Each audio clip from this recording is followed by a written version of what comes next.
Hello बच्चों, तो देखते हैं क्वेश्चन में क्या दिया गया है कि N aqueous solution of a gas X gives the following reaction।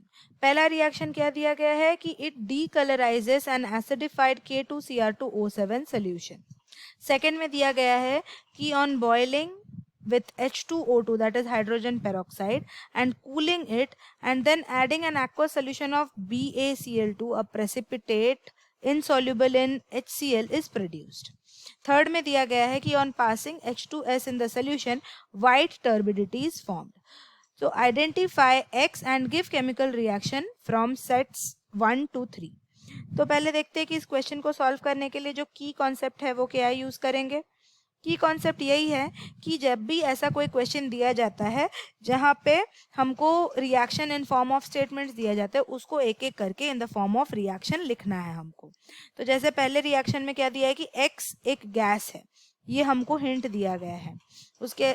तो फर्स्ट रिएक्शन है कि X reacts with K2Cr2O7 and decolorizes it, यानी कि हमारा जो K2Cr2O7 है उसका कलर ऑरेंज है। तो जब रिएक्शन होता है X का K2Cr2O7 के साथ तो वो एक ऑरेंज कलर को चेंज कर लेता है, राइट। अब सेकंड इक्वेशन में क्या दिया गया है कि X का पहले रिएक्शन होता है H2O2 में, तो वो एक प्रोडक्ट फॉर्म करता है। अब वो जो प्रोडक्ट फॉर्म करता है वो प्रोडक्ट का अगर हम रिएक्शन करते हैं BaCl2 के साथ तो हमको एक प्रेसिपिटेट मिलता है और वो प्रेसिपिटेट इनसोल्यूबल होता है HCl के साथ, राइट। अब थर्ड रिएक्शन देखते हैं। थर्ड में दिया है कि X का रिएक्शन हो रहा है H2S यानी कि हाइड्रोजन सल्फाइड के साथ और ये रिएक्शन से हमको एक वाइट टर्बिडिटी मिलता है।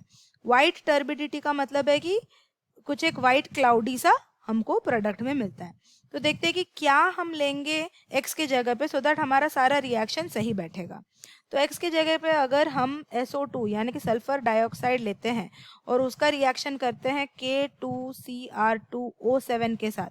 अब K2Cr2O7 का यहाँ पे लिखा हुआ है कि एसिडिफाइड होना चाहिए, यानी कि यहाँ पे H2SO4 भी सोल्यूशन में रहेगा। तो जो प्रोडक्ट निकलेगा वो रहेगा K2SO4 plus Cr2SO4 whole thrice plus H2O as the side product.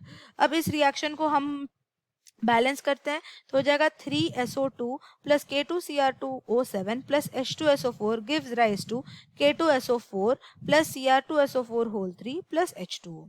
ये हमारा इक्वेशन 1 है।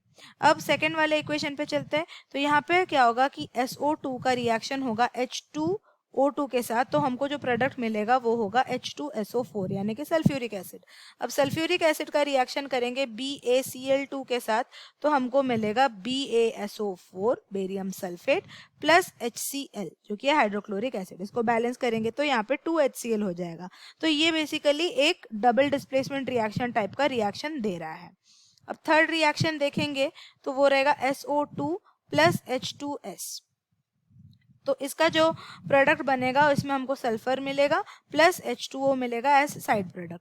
अब इसको बैलेंस करेंगे तो ये हो जाएगा SO2 plus 2H2S gives rise to 3S plus 2H2O। ये जो वाइट टर्बिडिटी बन रहा है वो ये सल्फर के वजह से बन रहा है। I hope you understand the solution. Thank you.